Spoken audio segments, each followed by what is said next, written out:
So I figured with Guardians of the Galaxy Volume 2 coming out this week, I figured I'd do my reviews on the Marvel movies in the Marvel Cinematic Universe so far. So let's start with Iron Man.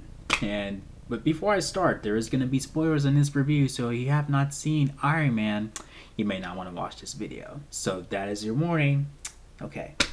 Now I gotta say, like when I saw the trailer for the movie, and I saw that Robert Downey Jr. was going to be playing the title role, um, my reaction to it was like, oh, okay. I never thought of him as Iron Man or Tony Stark, but I think it'll be pretty cool. I know some people may have been skeptical about it, but me, I was pretty confident. Where I'm thinking, I think he's gonna do a good job, and for me personally, he surpassed my expectations. And while I think for everybody else, I think he made people choke, eat their words. Who like, oh, let me say that again. Let me rephrase that. He made people who had doubts of him eat their doubts, choke on their doubts, like, oh. And while people who are backing him up as as that character, it lived up to her expectations. While like for others, along with me, it surpassed her expectations. And it's pretty interesting. Like it's we see Tony Stark, and um, he's about the and he demonstrates his latest creation, which is the Jericho missiles. And then terrorists abduct him, and then they want him to basically build Jericho missiles for them.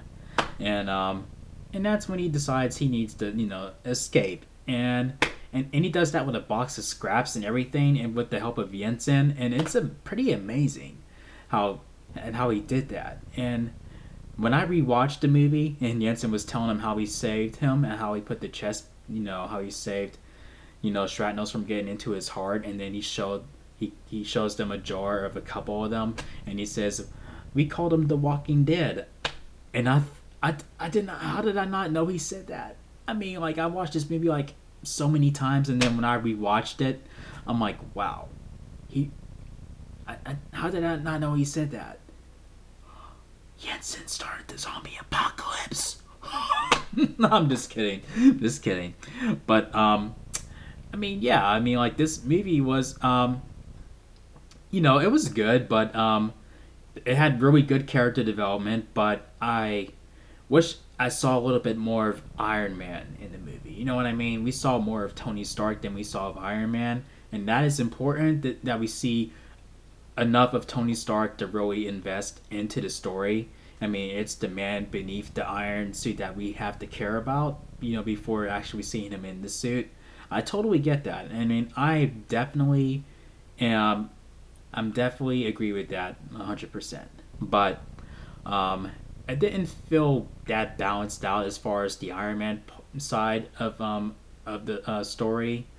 Like like for example, like how they had Batman Begins. Yeah, I made a DC reference. With Batman Begins, you have a good chunk of Bruce Wayne and a good chunk of all the Batman stuff. I mean, like, a part of me wished that this movie had that same kind of balance, but it was still a good movie. But I wish I saw a little bit more of I wish we had a little bit more of Iron Man scenes in this movie. And when they revealed that Obadiah Stane is the one pulling the strings, I thought for a second that he would when I thought he was gonna say to Tony that he killed his father. That's what I thought he was gonna say. For I don't know why, but I thought he was gonna say that to him when he paralyzed him and took his chest piece out. Like, took the chest piece like out of his chest. I thought he was gonna say that, but I don't know why I thought he did that. I'm like, I mean, did he kill his dad? I mean, like, especially when he said, what kind of role would it be if I forgot what the exact words were, if if if the people, like, if selfish as him were running the world, or something like that. You know what I'm talking about. That's when I thought he was. It seemed like, it felt like a "I killed your father" speech. I don't know. Maybe that's just me, but but yeah, like it felt like a movie that stood on its own. It didn't feel like it was opening doors for any crossovers or anything at all, because I stood away from away from those confirmations, if there were any confirmations at all. Um, so I thought it was just gonna be like every other movie, every other superhero movie prior to this, where it's just, and okay, it's just that movie, it's just that superheroes world. There's not going to be any other superheroes, mix and mingling with that character, or it was just going to be its own thing, like how Batman had his own movies, Superman had his own movies, Spider-Man had his own movies, the X-Men had their own movies. I thought this was basically the same pattern, but this is where the superhero genre changes forever, when you get right to the end credit scene, and then Tony Stark comes home and he finds Nick Fury in his living room, and he just tells him, "I'm here to talk to you about the Avenger Initiative." And then when that happened in the movie theater, when I went to go see it, people, around me were like, "Yeah!" I mean, like, I'm sure some other people in the movie theaters were like, "Am I supposed to know what that means?" The reason why I knew of that, because hell, I played the freaking arcade game Captain America and the Avengers from like back in the 90s. That's my acknowledgement of the Avengers right there. So, yeah.